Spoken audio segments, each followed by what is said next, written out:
জীবনের বিনিময়ে হলেও সুষ্ঠু নির্বাচনের প্রতিশ্রুতি দিয়েছেন সিইসি, বলছেন তাহের। আওয়ামী লীগের ক্ষমা চাওয়া অনুশোচনা সব হবে জনগণের কাছে, বলছেন জয়।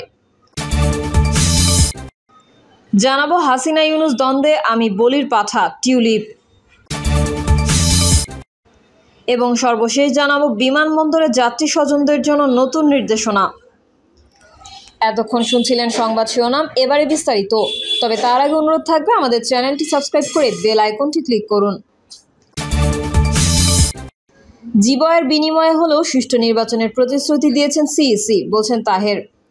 বাংলাদেশ জামায়াতে ইসলামীর নায়েবে আমির সৈয়দ আবদুল্লাহ মোহাম্মদ তাহের বলেছেন, জীবনের বিনিময়ে হলেও অবাধ ও সুষ্ঠু নির্বাচনের প্রতিশ্রুতি দিয়েছেন নির্বাচন কমিশনার এএমএম নাসির উদ্দিন। জামায়াতে ইসলামীর নায়েবে আমির তাহের বলেন, জামায়াত নির্বাচনের পক্ষে। ফেব্রুয়ারিতে নির্বাচনের যে ঘোষণা দেওয়া হয়েছে তাতে জামায়াতের আপত্তি নেই। আমরা নির্বাচনে যাব এটা বলে দিয়েছি। উভয় কক্ষে পিআর বাস্তবায়নে আমাদের দাবি আমরা জানিয়ে যাব। প্রয়োজনে আন্দোলনে যাবে জামায়াত।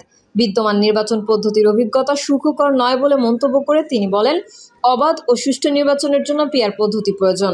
পিআর পদ্ধতি বাংলাদেশের জন্য নতুন, কিন্তু বিশ্বে নতুন নয়। জনগণের ভোটাধিকারের সঠিক মূল্যায়ন করা হবে। তিনি জানান, জীবনের বিনিময়ে হলেও অবাধ ও সুষ্ঠু নির্বাচনের প্রতিশ্রুতি দিয়েছেন সিইসি। জামায়াতের এই সিনিয়র নেতা বলেন, গ্রহণযোগ্য, অবাধ ও অংশগ্রহণমূলক নির্বাচন জনগণের দাবি। অতীতের 3টি নির্বাচন দেখে মানুষের শঙ্কা আছে স্বচ্ছ হবে কিনা। জনগণের মাঝে আস্থা ফিরিয়ে আনতে হবে। এ সময় তিনি জুলাই গণহত্যার বিচার দৃশ্যমান করতে হবে উল্লেখ করে বলেন, সরকারকে প্রমাণ করতে হবে বিচারিক কাজে তারা আন্তরিক। তিনি আরও বলেন, দেশের রাজনৈতিক দলগুলো কমিশন সহ যেসব বিষয়ে একমত হয়েছে সেগুলোকেই আপাতত সংস্কারের মাপকাঠি হিসেবে ধরা যায়, তবে বাস্তবায়ন জরুরি। আইনশৃঙ্খলা পরিস্থিতি নিয়ে জামায়াত নেতা বলেন, আইনশৃঙ্খলার সীমাবদ্ধতা আছে। সিইসি বিষয়টি নিয়ে কাজ করছেন। জামায়াত বলছে, নির্বাচনের জন্য আইনশৃঙ্খলা পরিস্থিতি তৈরি হয়নি। আওয়ামী লীগের ক্ষমা চাওয়া অনুশোচনা সব হবে জনগণের কাছে, বলছেন জয়। সাবেক প্রধানমন্ত্রী শেখ হাসিনার ছেলে সজীব ওয়াজেদ জয় বলেছেন, আওয়ামী লীগের যা কিছু ক্ষমা চাওয়া অনুশোচনা সব জনগণের কাছে। আওয়ামী লীগ এগুলো জনগণের সাথে বোঝাপড়া করবে। কোনো এনজিও থেকে ধরে আনা কিছু লোকজন ক্ষমতা দখল করেছে তাদের কাছে নয়। গতকাল শনিবার বাংলাদেশ সময় রাত 8টার দিকে ভেরিফাইড ফেসবুক পেজে জার্মান ভিত্তিক গণমাধ্যম ডায়াচে ভেলে প্রকাশিত প্রতিবেদন শেয়ার করে জয় এই মন্তব্য করেন।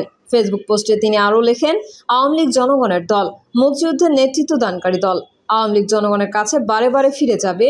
এর আগে ডায়াচে ভেলের প্রতিবেদনে আওয়ামী লীগ সরকারের প্রতিমন্ত্রী মোহাম্মদ আলী আরাফাতকে উদ্ধৃত করে বলা হয়েছিল, 5ই আগস্টকে ঘিরে যদি কোনো অনুশোচনা বা ক্ষমা চাওয়ার বিষয় থাকে তাহলে সেটা বাংলাদেশের জনগণের সঙ্গে বুঝবে আওয়ামী লীগ। যখন স্বাভাবিক রাজনৈতিক কার্যক্রম চালাতে পারবে তখনই বিবেচনা করা হবে। ক্ষমা চাওয়া ও অনুশোচনা প্রসঙ্গে আরাফাত বলেন, গত 1 বছর ধরে তারা যে হত্যা করেছে তারা কি তার জন্য অনুশোচনা করেছে? আর ওই সময়ে যেই হত্যা হয়েছে, আমরা তো সব হত্যাকাণ্ডের বিচারের কথা বলেছি। স্বাধীন বিচার বিভাগীয় কমিশন গঠন করেছিলাম। যারা আমাদের ক্ষমতা চাওয়ার কথা বলছে তারা তো এক গোষ্ঠী হত্যাকারীকে দায়মুক্তি দিয়েছে। যারা হত্যাকারীকে দায়মুক্তি দেয়, যারা মব সন্ত্রাস করলো, ঘরে ঘরে ঢুকে হত্যা করলো, তার জবাব কে দেবে? আপনাদের যদি জনভিত্তি থাকতো তাহলে তো দেশের মানুষ আপনাদের পক্ষে থাকতো, তা তো হয়নি। ডায়াচে ভেলের এমন প্রশ্নের জবাবে তিনি বলেন, এর জবাব আপনারা কয়েকদিন পর পাবেন। এখানে জঙ্গি, যুদ্ধাপরাধী, সাম্প্রদায়িক শক্তিকে যুক্ত করা হয়েছে। সাম্রাজ্যবাদী শক্তির টাকা ঢালা হয়েছে। মেটিকুলাসলি ডিজাইন করা হয়েছে। লাশের পর লাশ ফেলা হয়েছে। মানুষের মন বিষিয়ে বিষাক্ত করে খেপিয়ে তোলা হয়েছে। আজকে 1 বছরের মাথায় এসে দেশের বেশিরভাগ মানুষ এটা অনুধাবন করতে পেরেছে। তারা ফিল করে তাদের সঙ্গে বিশ্বাসঘাতকতা করা হয়েছে।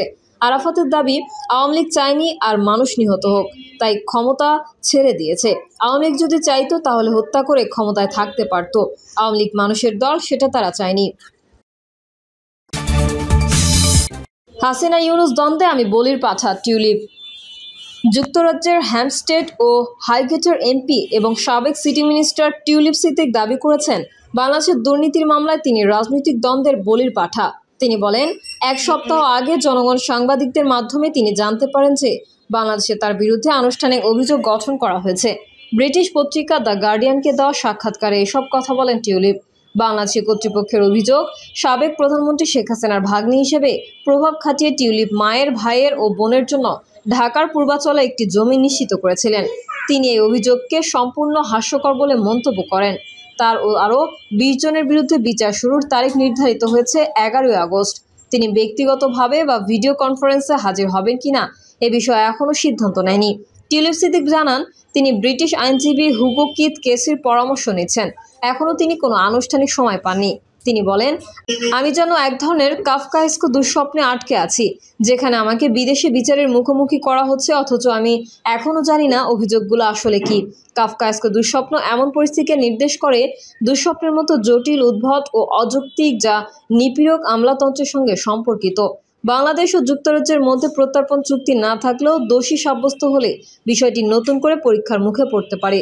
গত বছরের জুলাইয়ে লেবার পার্টি ক্ষমতায় আসার পর ব্রিটিশ প্রধানমন্ত্রী কিয়ার স্টারমারের ঘনিষ্ঠ সহযোগী সিদ্দিক অর্থনৈতিক সচিব ও সিটি মিনিস্টার হিসেবে দায়িত্ব পান। তিনি আর্থিক খাত পর্যালোচনায় সক্রিয়ভাবে কাজ করছিলেন।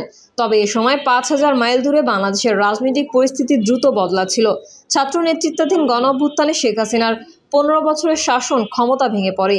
হাজারো মানুষের মৃত্যুর পর তিনি ও তার বোন শেখ রেহানা ভারত পালিয়ে যান।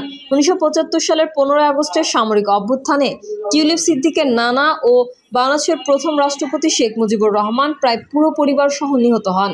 সেই ট্র্যাজেডি মাথায় রেখে এই নারী রাজনীতিক বলেন, আমি আমার খালার পক্ষে সাফাই গাইতে আসিনি। বাংলাদেশের জনগণ যেন প্রয়োজনীয় ন্যায় বিচার পায়, সেটাই চাই। টিউলিপের দাবি অনুযায়ী 2024 সালের শেষ দিকে নোবেলজয়ী অর্থনীতিবিদ ও শেখ হাসিনার রাজনৈতিক প্রতিদ্বন্দ্বী ডক্টর মোহাম্মদ ইউনূসের নেতৃত্বে অন্তর্বর্তীকালীন সরকার গঠনের পর থেকেই বাংলাদেশের রাজনীতি ও তার জীবনে প্রভাব ফেলতে শুরু করে। অচেনা কিছু ওয়েবসাইটে খবর ছাপা হতে থাকে যে তিনি রূপপুর পারমাণবিক বিদ্যুৎ কেন্দ্র প্রকল্প থেকে $500 কোটি আত্মসাৎ করেছেন। এ নিয়ে 2013 সালের এক ছবি সামনে আসে, যেখানে মস্কোতে শেখ হাসিনা ও ভ্লাদিমির পুতিনের সঙ্গে সিদ্দিককে দেখা যায়। সিদ্দিক ব্যাখ্যা দেন, তিনি ও তার বোন কেবল বেড়াতে গিয়েছিলেন ও শেষ দিনে একটি আনুষ্ঠানিক চায়ের দাওয়াতে 2 মিনিটের জন্য পুতিনের সঙ্গে তার দেখা হয়েছিল। টিউলিপের বিরুদ্ধে আরেকটি অভিযোগ হলো, 2004 সালে লন্ডনের কিংস ক্রস নামক এলাকায় তাকে বিনামূল্যে একটি ফ্ল্যাট দিয়েছিল এক ব্যবসায়ী। টিউলিপের খালা শেখ হাসিনার দলের ঘনিষ্ঠ লোকজনের সঙ্গে এই ব্যবসায়ীর যোগাযোগ ছিল। এ বিষয়ে টিউলিপ সিদ্দিকের দাবি, ওই ব্যক্তি রাজনৈতিকভাবে সক্রিয় নন ও তাকে ভোটও দেননি। আগের এক সাক্ষাৎকারে ভুলবশত তিনি বলেছিলেন ফ্ল্যাটটি তার বাবা মা কিনেছেন, যা নাকি বৃদ্ধ মা বাবা দুর্বল স্মৃতির কারণে দিয়েছিলেন। অর্থাৎ তার বাবা মা হয়তো কখনো ভুলবশত বলেছিলেন ফ্ল্যাটটি তারা কিনেছিলেন। এছাড়া প্রশ্ন ওঠে, কেন তিনি ক্রিকল উডে নিজের বাড়ি থাকা সত্ত্বেও এক বাংলাদেশি বংশোদ্ভূত ডেভেলপারের বাড়িতে থাকছিলেন। সিদ্দিক জানান, নিরাপত্তা হুমকির কারণে তাকে হঠাৎ বাড়ি বদলাতে হয়েছিল ও পরিচিত একজনের কাছ থেকে তিনি ওই বাড়ি ভাড়া নিয়েছিলেন। বাংলাদেশি কর্তৃপক্ষের অভিযোগের পর তিনি নিজেই মন্ত্রীদের নৈতিক মানদণ্ড বিষয়ক স্বাধীনতা উপদেষ্টা স্যার লরি ম্যাগনাসের কাছে নিজেকে উপস্থাপন করেন।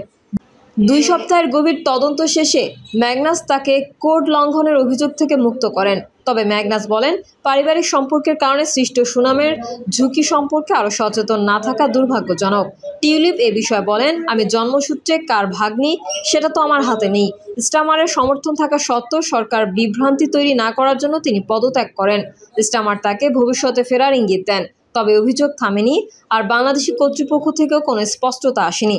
বাংলাদেশের প্রতিশ্রুতি নির্বাচন এখনও হয়নি। ডটি চেম্বার্সের আইনজীবীরা আন্তর্জাতিক অপরাধ আদালতে জমা দেওয়ার জন্য সহিংসতার প্রমাণ সংগ্রহ করছেন, যার মধ্যে সাংবাদিক, পুলিশ, সংখ্যালঘু ও সাবেক আওয়ামী লীগের সঙ্গে জড়িত ব্যক্তিদের উপর হামলার অভিযোগ রয়েছে। টিউলিপ জানান, তিনি যুক্তরাজ্যের সফরকালে মোহাম্মদ ইউনূসের সঙ্গে দেখা করতে চেয়েছিলেন, কিন্তু বাংলাদেশের প্রধান উপদেষ্টা তা প্রত্যাখ্যান করেন। এদিকে যুক্তরাজ্যের অপরাধ দমন সংস্থা শেখ হাসিনা সংশ্লিষ্ট 2 ব্যক্তির প্রায় $9 কোটি মূল্যের সম্পত্তি জব্দ করেছেন, যার একটিতে টিউলিপের মা বসবাস করতেন। টিউলিপ বলেন, এর সঙ্গে তার কোনো সম্পর্ক নেই। শেখ হাসিনার ভাগ্নি বলেন, সত্যি কথা বলতে আমি এই ইউনূস হাসিনার দ্বন্দ্বের বলির পাঠা মাত্র। বাংলাদেশে অবশ্যই কিছু মানুষ ভুল কাজ করেছে ও তাদের শাস্তি পাওয়া উচিত, কিন্তু আমি তাদের কেউ নই। বিমানবন্দরে যাত্রী স্বজনদের জন্য নতুন নির্দেশনা। হযরত শাহজালাল আন্তর্জাতিক বিমানবন্দরে যাত্রী স্বজনদের জন্য নতুন নির্দেশনা দিয়েছে কর্তৃপক্ষ। রবিবার বিকেলে এই নির্দেশনা জারি করা হয়। বেসামরিক বিমান চলাচল কর্তৃপক্ষের মুখপাত্র ও সহকারী পরিচালক কাউসার মাহমুদ এই তথ্য জানান।